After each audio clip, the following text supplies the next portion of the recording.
तो वो एक बड़ी पॉजिटिव न्यूज पेरिस से निकल कर आती हुई, दो बड़े गेम्स कल और दोनों में मेडल भारत के नाम आता हुआ दिखाई दिया। पहले तो हॉकी में ऑफ कोर्स हमने वो ब्रॉन्ज मेडल जीता, लेकिन नीरज चोपड़ा, सब लोग उम्मीद लगाए बैठे थे कि अब की बारी एक बार फिर गोल्ड उनके नाम होगा, लेकिन एक कड़े कॉम्पिटिटर के सामने थे और एक आई थिंक प्रतिद्वंदी का ज्यादा बेहतर परफॉर्मेंस अब की बारी देखने को मिला। लेकिन अ विनर सिल्वर उन्होंने अपने नाम किया। और ऑफ कोर्स हॉकी में भी उन लड़कों का क्या कहना, बहुत बढ़िया performance. Neeraj ji good morning, Veeru good morning. बाजार पर आएंगे, लेकिन आई थिंक एक अच्छा दिन भारत के लिए पेरिस में। बहुत अच्छा दिन, और मैंने ये दोनों विनिंग मैच देखे थे। दूसरी वाली भी देखी पूरा। तो ये वाला मैंने देखा, जेवलिन वाला पूरा हाँ। मैच, 6 राउंड हुए सबके। हाँ। पूरा कैसे कैसे प्रोसेस हुआ। इस बार ओलंपिक में एक्चुअली बेंचमार्क बहुत ऊपर हो, बहुत ऊपर। हाँ, जो 12th नंबर में था ना, वो टोक्यो में गोल्ड मेडल जीतता। इतना लेवल ऊपर हो गया था कि मतलब 88.4 से नीचे तो कुछ मिलना ही नहीं आपको। करेक्ट। तो सबने बहुत अच्छी की और सबने अपने अपने पुराने रिकॉर्ड्स तोड़े और ओलंपिक में एक नया रिकॉर्ड बना। नीरज चोपड़ा ने भी बहुत ही बढ़िया, बहुत ही अच्छा 90 के ऊपर फेंकना बहुत बड़ी बात है। हाँ, तो अरशद ने वो किया ना कमाल। उनका पहला ही थ्रो अगर 92.7 था और उसके बाद सब 92.97 यस 93 के क्लोज था वो, बहुत ज्यादा था वो, अनप्रेसिडेंटेड। जबकि पहली बार उसने फाउल किया, हाँ, लाइन के बाहर गया, दूसरी बार में उसने मार दिया, उसके बाद उसके पास सिर्फ नीरज पहुंच पाया, बाकी तो 90 नहीं क्रॉस हो रहा था किसी से। लेकिन अच्छा लगा मुझे मैच देखने की, सबने बहुत अच्छी मेहनत की, सबने बहुत बढ़िया किया। नीरज ने कोशिश की, दिन नहीं था उनका, ये कह सकते हैं आप, अदरवाइज गोल्ड भी होता है, बिल्कुल करीब पहुंच गया था। हाँ, मैं इनफैक्ट वही आज सुबह में देख रही थी हाइलाइट्स उसके। तो और उन्होंने उसके बाद बात की है कि देखिए अरशद के सामने मेरा 2016 से मुकाबला चल रहा है, राइट। और अब तक उनसे एक बार भी हारा नहीं हूं मैं। और उनका परफॉर्मेंस कभी ना कभी एक दिन आता है कि एक प्लेयर पीक करता है। तो टोक्यो में नीरज पीक कर रहे थे, आज शायद अरशद का दिन था, लेकिन शानदार प्ले में भी। और मतलब इतना इंटेंस मैच था कि जो कमेंटेटर था ना, वो भी बहुत उत्साहित था। वो कह रहा था मैंने तो ऐसा देखा ही नहीं आता कि हर आदमी अपने रिकॉर्ड तोड़ रहा है, पिछले से ज़्यादा बेटर हो रहा है, और कोशिश सब ने की। मुझे लगता है कि ऐसा कोई नहीं था उसमें जो जान नहीं लगा रहा था, लेकिन किसी की टेक्निक काम आई। अरशद बहुत कंपोज था, ये तो मैं कहूँगा कि वो बहुत दिमाग से खेल रहा था। और उसने जब उसने देखा 92.97 पहुंच गया तो उसको लगा कि अब जान, क्योंकि उसके बाद वो खुद भी उससे अच्छा कर पाया। हाँ। लास्ट मैंने वो स्कोर वाला देखा था। फाइनली आई थिंक बीच में एक तो 80 के पास आया था, मुश्किल से 80 और फिर दोबारा फिर 90 के करीब गए थे एक और थ्रो में। लेकिन जैसे स्पोर्ट्स में तो और ओलंपिक्स में द बेस्ट मैन विंस। और ऑफ कोर्स हमारी भारतीय हॉकी टीम और श्रीजेश फाइनली रिटायर हो रहे हैं। फोर्थ ओलंपिक सुपर, बहुत ही बढ़िया खेले। और कल का मैच भी बहुत अच्छा था, बहुत बढ़िया। वो तो मैंने देखा, वो जिम में मैंने देखा, और सब लोग अपना सारा वर्कआउट छोड़ के उसी के सामने खड़े थे, तो बीच बीच में जाके सब लोग जाकर कर रहे थे। But fantastic play actually. अब राहुल द्रविड़ को, श्रीजेश को बोलना चाहिए अब द वॉल तुम हो। एक्चुअली बहुत बढ़िया, 4 बार खेले। और कल एक्चुअली जो पिछला वाला मैच था ना, उससे बेटर मैच कल खेले है हॉकी वाला, तो बहुत मजा आया मुझे एक्चुअली। तो action packed of course Thursday रहा है। आज हम भारतीय बाजारों पर वापस लौटेंगे और वहां पर भी एक्शन लौटने की उम्मीद जरूर है, क्योंकि अगर आप ग्लोबल तस्वीर देखें तो कल का बाजार अमेरिका वाला अच्छी रौनक वाला था। तो उस पर आते हैं अब।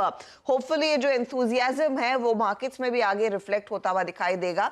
तब और अब की तस्वीर आपकी स्क्रीन पर लेकर आएंगे।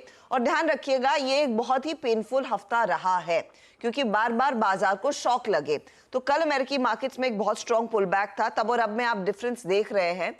हालांकि 38,780 पर हम जब मार्केट क्लोज कर रहे थे, डाउ था, इस समय आपको 39,856 के लेवल्स पर दिखाई देगा, यानी कि वहां से गाड़ी काफी आगे बढ़ चुकी है। और नैस्डैक के लिए भी तस्वीर वैसे ही दिखाई दे रही है, एक बहुत strong pull back trade Nasdaq में बनता दिखाई दिया है। लेकिन ध्यान रखिएगा, इसी हफ्ते मार्केट्स में गहरी दरारें देखने को मिली है। ज्यादातर समय हमने, चाहे वो अमेरिकी मार्केट्स के पर्सपेक्टिव से हो या फिर भारतीय बाजार के पर्सपेक्टिव से हो, गिरावट वाले सत्र देखे हैं। तो निफ्टी और डाउ की तस्वीर अगर आपको पूरे हफ्ते की दिखाएंगे तो लगभग हम 3.5% के नुकसान पर एटलीस्ट थर्सडे इवनिंग तक जाकर टिकते हुए दिखाई दिए हैं। अब यहां से आगे क्या तस्वीर बनी है, कल का पुलबैक कितना आप कह सकते हैं प्रभावशाली आज के ट्रेड के लिए रहेगा, और साथ ही साथ यहां से अब वो बड़ा क्यों क्या है जो इंडियन मार्केट्स भी लेंगे, सब पर बातचीत करेंगे। वीरू ऑफ कोर्स आपको वो चार्ट्स पर एग्जैक्टली पॉइंट बताएंगे कि कहां पर मार्केट का पहुंचना जरूरी है आज। नीरज जी, लेकिन कल का पुलबैक एक अच्छा पुलबैक रहा है, ये बताइए इस पर कितना भरोसा किया जाए अमेरिकी मार्केट्स में, किस बेसिस पर वो तेजी बनती दिखाई दी है? देखिए, पहले तो किस बेसिस पे बनी, कल के रैली का सिर्फ एक रीज़न था कि जो वीकली जॉबलेस क्लेम वाला नंबर आया वो उम्मीद से बेटर आया। 2,33,000 का जॉबलेस नंबर आया, 240 की उम्मीद थी। हालांकि पिछली बार से कम है लेकिन है। तो इसको क्यों मार्केट ने पॉजिटिव लिया? अब तक मार्केट ये हमेशा देखता था कि जो बैड न्यूज़ है वो गुड न्यूज़, लेकिन इस बार उसने इस न्यूज़ को बहुत पॉजिटिव लिया।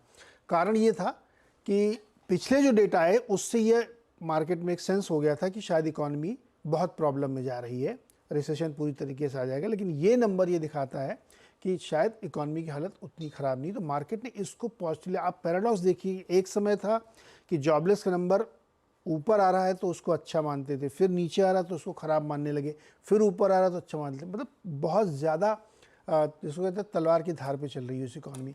तो एक कारण ये था कि ये नंबर उसको ड्राइव कर रहा था, जिसके बाद तेज़ी आई। दूसरा कारण ये था कि बहुत दिनों से लगातार दबाव में था, तो कोई भी एक पॉजिटिव न्यूज़ उसको ऊपर खींच सकती थी। कल लेकिन बड़ी रैली हुई, बहुत दिनों बाद हमने देखी कि इतनी बड़ी 2-2, 3-3% तक इंडेक्स ऊपर गए हैं, सारे इंडेक्स तो अच्छी है। और लीड अगेन वही टेक्नोलॉजी शेयर्स ने की। डे हाई पे जाके S&P पूरा बंद हुआ, एनवीडिया वगैरह 6% चले। तो एकमात्र रीज़न बड़ा ये था। दूसरा, JP मॉर्गन ने ये बताया है कि जो येन कैरी ट्रेड की चिंता थी, 75% ग्लोबल ट्रेड खत्म हो गए हैं। ओके, तो बहुत थोड़े से बचे हैं। तो ज्यादातर पेन पचा लिया हमने, ज़्यादातर हमने येन कैरी वाला पचा लिया है, तो इसलिए अब येन कैरी का डर कम हो गया है। तो ये भी एक बहुत सपोर्टिव था मार्केट में कि और कहीं से बुरी खबर नहीं आनी। हालांकि बैंक ऑफ जापान के जो मिनट्स आए हैं उसमें ये कहा गया है कि हम अभी भी रेट बढ़ाएंगे, लेकिन ऐसा नहीं कि बैक टू बैक बढ़ाएं। तो बाय दिसंबर 1 रेट हाइक और होगी जापान में। दूसरा, आपका सवाल था कि क्या ये सस्टेनेबल है?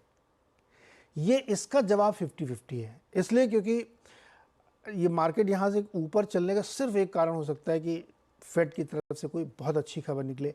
अब लोग कह रहे हैं कि 40 बेसिस पॉइंट का कट आना चाहिए, इसकी डिस्काउंटिंग कर रहे हैं, और साल के अंत तक कम से कम 1%।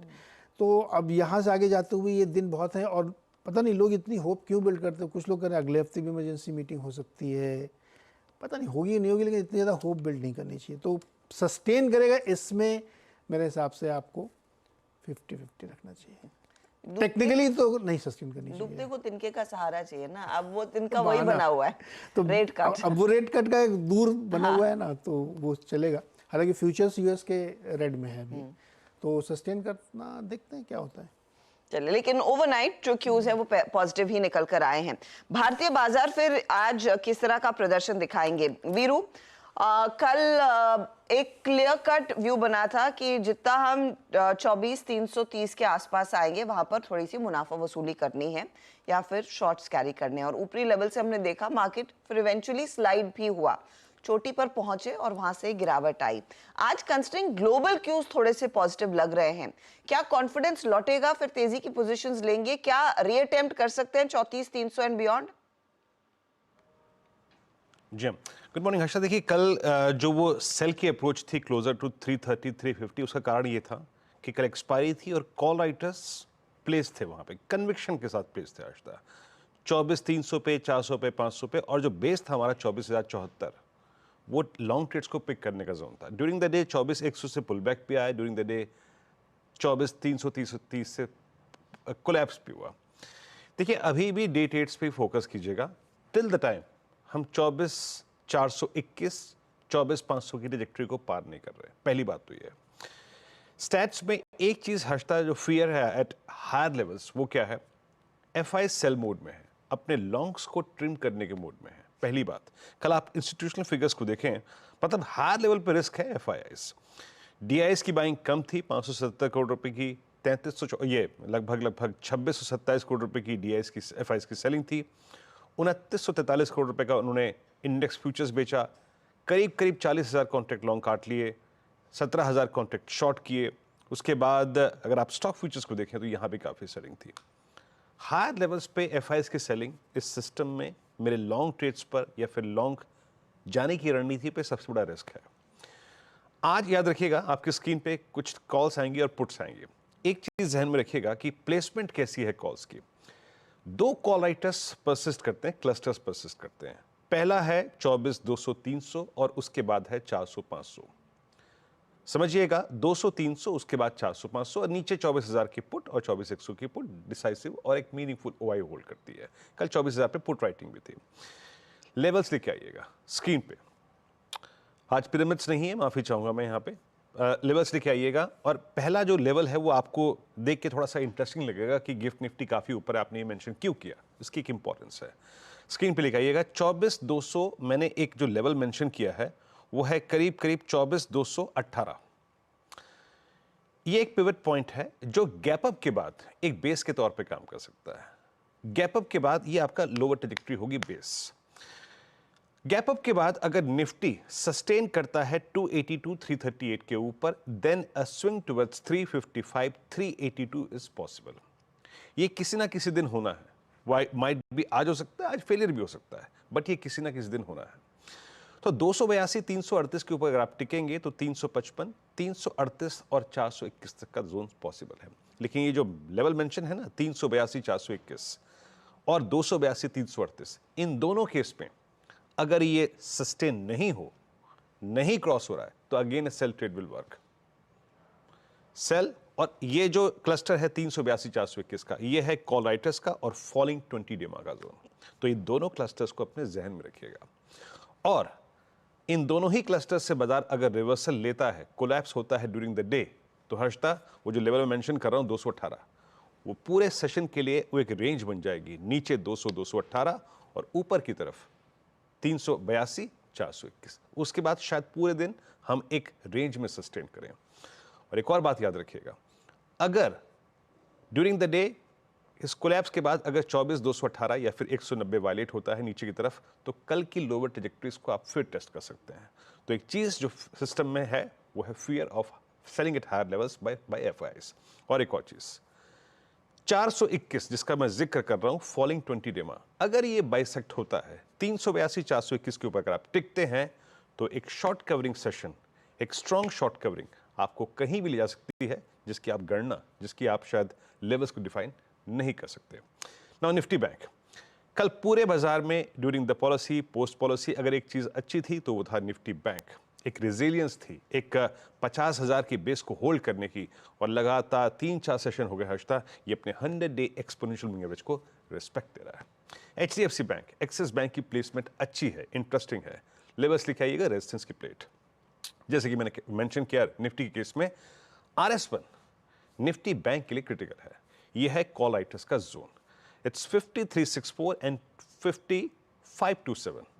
अगर ये बाइसेक्ट होता है तो हम 722 दैट्स 10 डेमा और 51,896 इस ट्रैजेक्टरी को टेस्ट करेंगे, अकॉर्डिंगली ट्रेड कीजिएगा। और अगर हम पहले रेजिस्टेंस के नीचे फिसलते हैं then again a collapse towards 50,100 200 looks possible. एक और चीज, निफ्टी बैंक को स्ट्रांग होने के लिए, स्टेबल होने के लिए, कन्विक्शन के साथ आई थिंक कैरी करने के लिए हर्षता, हमें एक क्लोज निफ्टी बैंक पर इन दोनों ट्रैजेक्टरीज 10 और 50 डेमा के ऊपर जरूरत है। इसके बाद ही निफ्टी बैंक में वो जो कॉन्फिडेंस है वो लौटेगा हर्षता। जी हाँ, तो ये फिलहाल आपके लेवल्स निफ्टी और निफ्टी बैंक के इन पर आप गौर करिएगा। बेसिकली एक रेंज 24,200 और 24,400 के बीच आज के लिए निफ्टी पर बनती हुई दिखाई दे रही है। लेकिन आज कई सारे नतीजों पर भी मार्केट रिएक्ट करेगा। आयशर मोटर्स के साथ शुरुआत करते हैं स्टॉक्स एंड न्यूज की। फटाफट से मैं आपको बता दूं, आयशर के केस में हुआ ये है कि मुनाफा 20% बढ़कर आया है 1102 करोड़ के आसपास। आप रेवेन्यू देखेंगे तो इसमें 10% तक की वृद्धि है, 4393 करोड़ का ये फिगर। एबिटा 14% बढ़ा है। मार्जिन्स में भी बढ़त देखने को मिली है, मार्जिन्स लगभग 100 बेसिस पॉइंट के आसपास बढ़ते हुए दिखाई दिए हैं। लेकिन ब्रोकरेजेस ने कुछ ने टारगेट्स कट किए हैं क्योंकि रॉयल एनफील्ड की जो सेल्स है उसमें वॉल्यूम इतना पिकअप नहीं कर पाया है इस क्वार्टर में जितना शायद अनुमान था। ध्यान रखिएगा, वो पहले नंबर्स आ जाते हैं सेल्स के हर महीने वाले, तो मार्केट को उसका आभास था। अब देखते हैं आज स्टॉक कैसे रिएक्ट करेगा। वायदे वाली कंपनियों में बायोकॉन रेडार पर रखेंगे। एक अदर इनकम का बड़ा फैक्टर आया है 1134 करोड़ का, और वो इनफैक्ट फिर प्रॉफिटेबिलिटी को 660 करोड़ के आसपास लेकर गया है। अनुमान वैसे 150 करोड़ के आसपास का था। रेवेन्यू एकदम फ्लैट है 3433 करोड़ के करीब।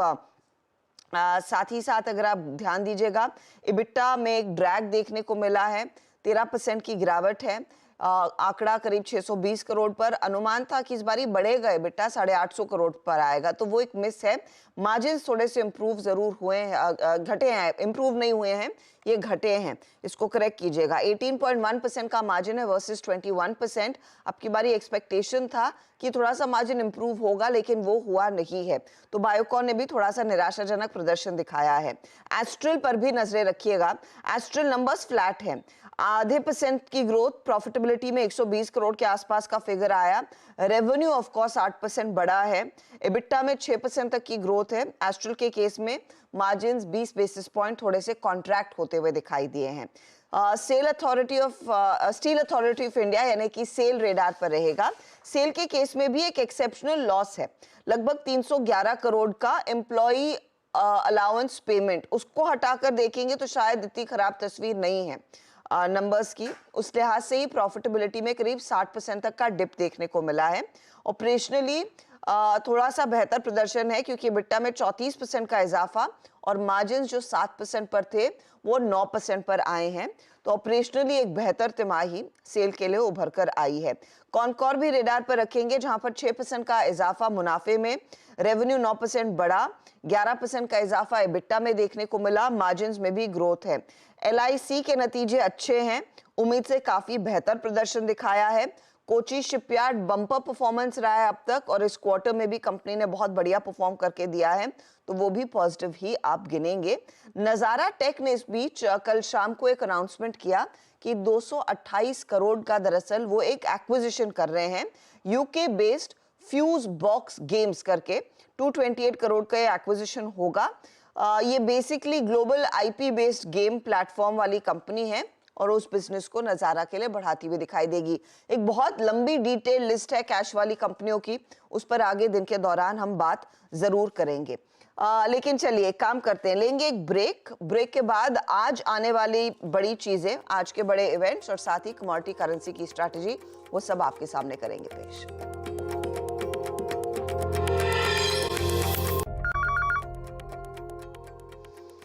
आप देख रहे हैं मॉर्निंग कॉल, और आपको बताएंगे कि कमोडिटी मार्केट के लिए आज क्या रणनीति होनी चाहिए। लेकिन ध्यान रखिएगा, आज फ्राइडे का सत्र, कुछ कंपनियां हैं, तो पहले मैं आपके सामने वो रिजल्ट्स, कैलेंडर और जो तमाम चीजें हैं इवेंट्स के लिहाज से इंपॉर्टेंट, वो रख देती हूं। आज ग्रेसिम, ये निफ्टी की कंपनी है जिसके नतीजे आएंगे। 11 वायदे की कंपनियों के नंबर्स आने वाले हैं, जिसमें ट्रेंड्स, जुबिलेंट फूड, क्रूशल है, और ऑफ कोर्स बाकी कंपनियां भी। 30 से 32 कैश मार्केट वाली कंपनियों के नंबर्स आज आने वाले हैं, तो एक बहुत बड़ा दिन है आज वैसे रिजल्ट्स के लिहाज से। लेकिन ध्यान रखिएगा, ओला इलेक्ट्रिक का ये IPO बहुत बम्पर रिस्पांस मिला था। आज ये कंपनी दरअसल भारतीय बाजार में लिस्ट होती हुई दिखाई देगी। 76 रुपीज का इशू प्राइस, और ज्यादातर वो पैसा कंपनी में ही आएगा। तो देखते हैं आज ये 4 गुना जो इशू भरा था, इसकी पारी की शुरुआत कैसी होती है, ये कैसे डेब्यू करता है। इसके अलावा आप गौर करिएगा तो कुछ कंपनियां हैं जो एक्स डिविडेंड होंगी। BPCL, CEAT, Hindalco, HPCL, KPIT technologies, Alkem labs, और ये वायदे बाजार या ट्रेडर्स वाली इंपॉर्टेंट कंपनियां, इसीलिए मैंने आपको मेंशन किया। वो कितना डिविडेंड कंपनियों ने दिया है वो आपके सामने डेटा पॉइंट भी उभर कर आ रहा है। और साथ ही नीरज जी के लिए गाड़ी लॉन्च हो रही है, लंबोर्गिनी उरुस। ओह, लंबरगिनी है ये तो। हाँ, लंबरगिनी। अब गेस कीजिए इसकी प्राइस। लैम्बोर्गिनी कितने की होगी, 5 करोड़ की। 4.9 करोड़। वाओ, देखा सही एकदम लगा एकदम आप ये तो फिर आप खरीदने वाले तो आपको पता होगा, खरीदने वालों को कीमत पता होती है। तो ये फिलहाल एक अच्छी एसयूवी है जो लॉन्च होती हुई दिखाई देगी। अच्छा, वेरी क्विकली कमोडिटी मार्केट में क्या कॉल लेना है वो आपके सामने लेकर आएंगे। और यहाँ पर जो ट्रेड आ रहा है वो लार्जली ऑफ कोर्स पृथ्वी फिनमार्ट की तरफ से मनोज जैन ने बताया है कि आप चांदी पर फोकस कीजिए, 80,000 के आसपास खरीदेंगे, 81,100 का टारगेट है, 79,450 का स्टॉप लॉस लगाइएगा। और ऐसा ही मौका आपको कॉपर में भी तेजी की तरफ मिलेगा, 782 का टारगेट रहेगा और स्टॉप लॉस 764 का। तो ये है आज सुबह की आपकी तैयारी, लेकिन आगे कुछ और स्टॉक स्पेसिफिक्स पर फोकस रहेगा। आपके लिए लेकर आएंगे सीधा सौदा, तो बने रहिए CNBC आवाज के साथ।